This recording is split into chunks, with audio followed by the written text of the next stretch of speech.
नमो अरिहंताणम। तो जैसा कल आप लोगों ने सुना और उसका बहुत सुंदर प्रतिसाद हमें भी देखने को मिला, यानी जिस विषय की आज आवश्यकता है, जिन विषयों पर हमें आज विचार करने की बहुत ज़रूरत है, वो विषय मैं अपने ही विचार से कहूँगा। ज़रूरी नहीं कि वो हर किसी को भा जाए, लेकिन मैं आप तक पहुंचाने का प्रयास कर रहा हूं, जिस पर आप चिंतन मनन कर सकें। कोई आग्रह नहीं है, कोई दबाव की नीति नहीं है।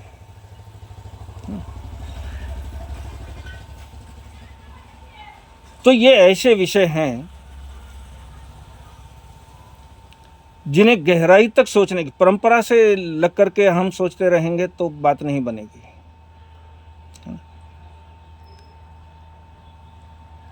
हम पूर्वजों से चली हुई आ रही परंपरा को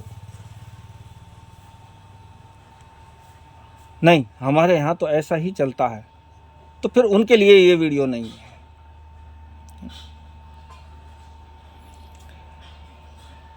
तो परिवर्तन के विषय पर हम जो विचार कर रहे हैं, अब हमारे दिमाग में तो पहले से ये एक धारणा बनी हुई है कि साधु कैसा होना चाहिए, साधु ने क्या करना चाहिए, क्या नहीं करना चाहिए। अब मैं भी देखता था पहले,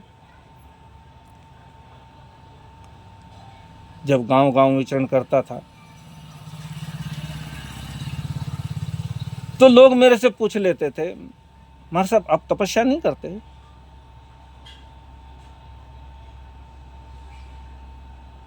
यानी तपस्या करना ये साधु के लिए जरूरी है।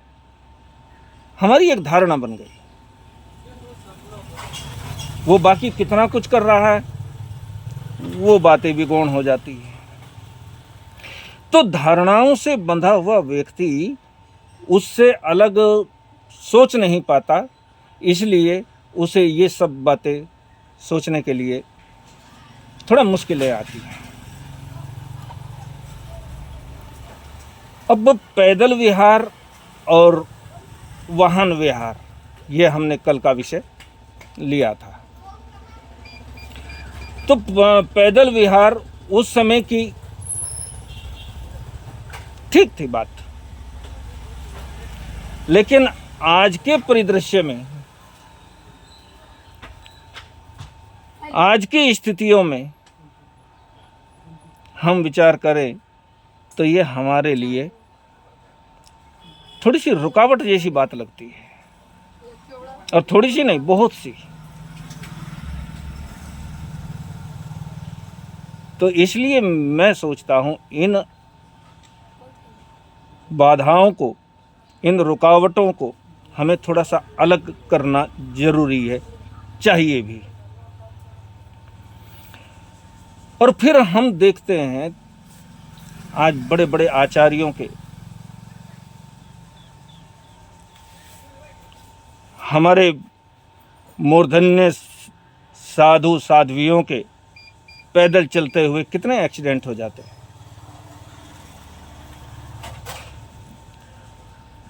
जो समाज को बहुत कुछ दे सकते थे, वो रोड के ऊपर अपने प्राण गंवा देते हैं।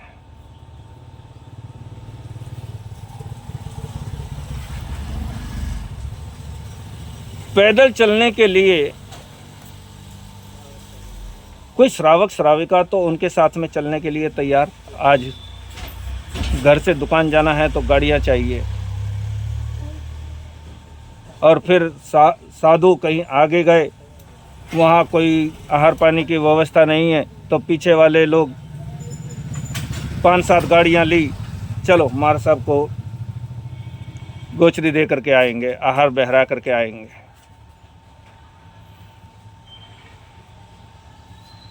वो भी दोष साधु के सिर पर लगता है, क्योंकि निमित्त कौन है?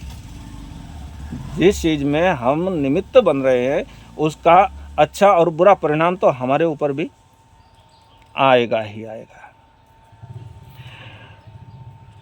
तो ये साधु साध्वी इतने सारे नष्ट हो रहे हैं और सारा दोष तो उनको फिर भी लग रहा है, तो इसलिए मैं सोचता हूँ इस बात पर ज़्यादा गहराई होनी चाहिए। तो एक व्यक्ति ने पूछा था, क्योंकि मैं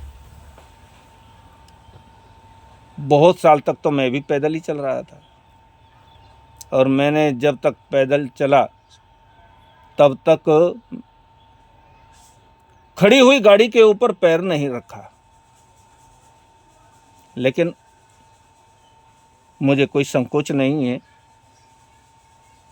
कि मैं करीब 7-8 साल हो गए, 7-8 साल से मैं वाहन प्रयोग कर लेता हूँ। पैदल चलने वाले आलीशान गाड़ियों के साथ चल रहे हैं, लेकिन मेरे पास तो साइकिल भी नहीं है। तो एक व्यक्ति ने प्रश्न किया था कि महाराज साहब,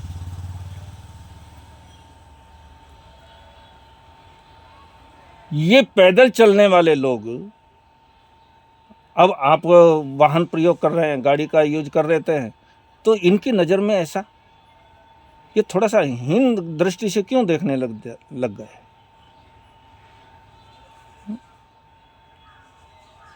तो इसका जवाब क्या होना चाहिए?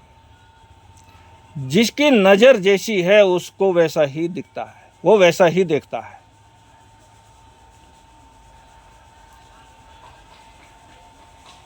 हीन दृष्टि साधु के जीवन की ये तो स्थिति ही नहीं होनी चाहिए। अपने आप को बड़ा मान करके, क्योंकि कहते हैं कोई कौवा मंदिर की शिखर पर बैठा है और वो सोचे कि मैं भगवान से बड़ा, ये बात साधु के लिए उचित नहीं है। हालांकि आज यही देखा जा रहा है, हम अपने आप को बड़ा बताने के लिए जो चीज़ें हमें स्वीकार करनी चाहिए वो भी छोड़ देते हैं। एक संत आए थे, ब्राह्मणी में ही आए थे, तो वहाँ पर अब मेरी तो इच्छा रहती है भाई, कोई भी साधु साध्वी गांव में आते हैं तो मैं उनके पास निसंकोच चला जाता हूँ। कोई मेरी पहचान के हैं नहीं है ऐसी भी कोई बात नहीं, लेकिन वो तो मेरी पहचान के थे। तो मैं चला गया उनके पास। उन्होंने कहा, बड़ा विचारणीय प्रश्न, उन्होंने कहा वाहन विहारियों के साथ मिलना हमें कलपता नहीं। वाहन विहारियों के साथ कलपने की बात, मैंने उनके चेहरे की तरफ देखा, क्योंकि अब परिचित था तो फिर सभी बातें मुझे तो मालूम थी ना। मैंने कहा महाराज, ये अपना बड़प्पन काहे के लिए बता रहे हैं? आपकी स्थिति परिस्थिति क्या है मैं श्रावकों के सामने कह दूं? पोलपट्टी खोल दूं? साधु क्या करना चाहिए? वाहन विहार कर रहा है तो हमें कलपता नहीं, और श्रावक के साथ घुट घुट करके बातें कर रहे हैं। दानवीर सेठ, अरे बड़े पुण्यवान। ये चीजें हमारे समाज को कहीं पीछे धकेलने का काम तो नहीं कर रही? ऐसा विचार कर लेना चाहिए। इन चीजों से बड़प्पन नहीं आता, बड़े काम करने से बड़प्पन आता है। आज जैसे मैंने कल के विषय में, यानी कल जो हमारी चर्चा चल रही थी उसमें आचार्य सुशील मुनि जी महाराज, उपाध्याय अमर मुनि जी महाराज, विमल मुनि जी महाराज, इन महापुरुषों के नाम लिए जिनका उपकार जैन समाज के ऊपर हमेशा रहेगा। लेकिन आज भी हम देखते हैं, जैसे जम्मू के अंदर विमल मुनि जी महाराज के ही शिष्य, मैं जाता रहता हूँ, साल में एक चक्कर करीबन हो ही जाता है। मैं खुद देखता हूँ ऐसी ऐसी जगह पहाड़ों के अंदर जहाँ 5-5, 6-6 किलोमीटर की चढ़ाई करके ऊपर वहाँ जाना पड़ता है, और वहाँ जाकर के उन्होंने जैन धर्म को फैलाया। कितना कष्ट लेते हैं, कितने प्रयत्न करते हैं। वो जैन लोग नहीं हैं, यानी जन्म से जैन नहीं है, लेकिन उनके जीवन को मैंने जो देखा कि महाराज साहब के परिचय में आने के बाद वो कर्मणा जैन तो हो गए। और ज़रूरत किसकी है? जन्म की जैन की नहीं, कर्मणा जैन की ज़रूरत है। तभी महावीर का प्रयत्न भी सफल कहा जा सकता है। तो विनय मुनि जी महाराज जो इस प्रयत्न में अकेले ही एक शेर की भांति उन पहाड़ियों के अंदर जैन धर्म के संस्कार पहुंचा रहे हैं, नवकार मंत्र की धुन उन पहाड़ियों के अंदर गुंजा रहे हैं, लेकिन क्या वो साधु नहीं है? क्योंकि वो वाहन प्रयोग करते हैं। साधु का पैमाना क्या है हमारे पास? सुशील मुनि जी महाराज के शिष्य विवेक मुनि जी, उनको भी हम देख रहे हैं। बड़ी बड़ी सभाओं के अंदर वो पहुंच करके जैन धर्म का अपना प्रभाव दिखाते हैं। तो ये बातें हमें सोचने के लिए मजबूर कर देती है।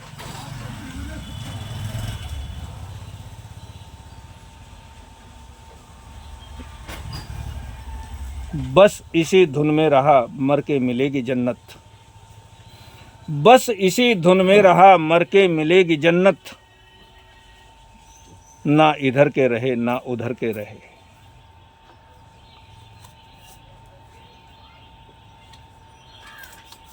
हमने बड़े बड़े ख्वाब देखे, बड़ी बड़ी इच्छाएं पाली मोक्ष की।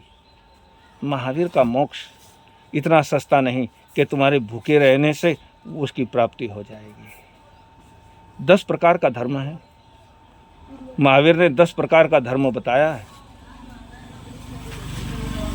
और 10 प्रकार के धर्मों में एक प्रकार का धर्म भी तुम्हारे कल्याण का रास्ता खोल सकता है।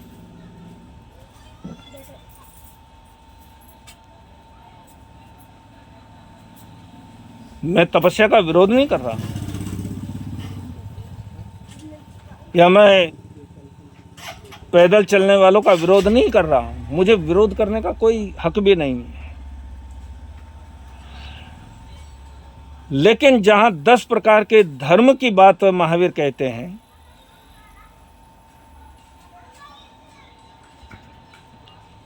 क्या उनका भी ख्याल आता है? महावीर का अनेकांतवाद दुनिया का सबसे बड़ा सिद्धांत है।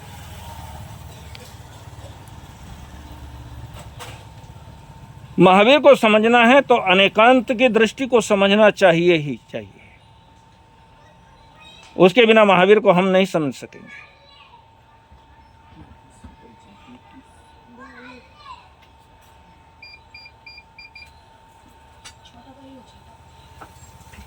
महावीर का शासन तो इतना विराट है, उनकी सोच इतनी विराट है, वो तो किसी संकीर्णता के अंदर रह ही नहीं सकते थे। लेकिन हमने अपने समाज को कितना संकीर्ण बना दिया। आज साधु साधु मिलने के लिए तैयार नहीं। एक पट्टे पर एक साधु बैठा है तो दूसरे साधु का पट्टा टच नहीं होना चाहिए, उसका भी संगट्टा लगता है। साधु साधु है, साधु साध्वी नहीं, साधु साधु है फिर भी संगट्टा लगता है उनको। इसका पट्टा नीचे, मेरा पट्टा ऊपर होना चाहिए। ये क्या पागलपन कर रहे हैं हमें सब मिलकर के। क्या महावीर के धर्म को आगे नहीं बढ़ाना चाहिए?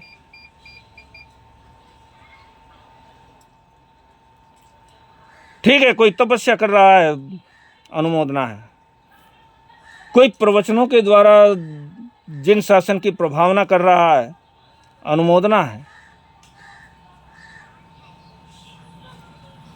कोई और तरह से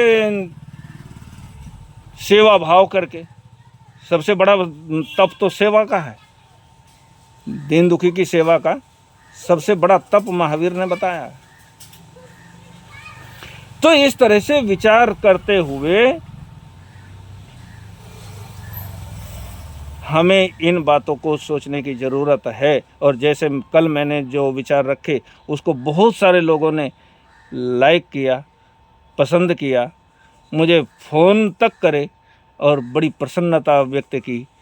तो आप मेरे विचार आप लोगों को भा रहे हैं, पसंद आ रहे हैं, उस पर विचार कर रहे हैं आप लोग, तो मुझे लगता है मेरा प्रयत्न भी सफल हो रहा है। तो ऐसी सफलता मैं हमेशा आप लोगों से चाहता रहूँगा। ओम शांति।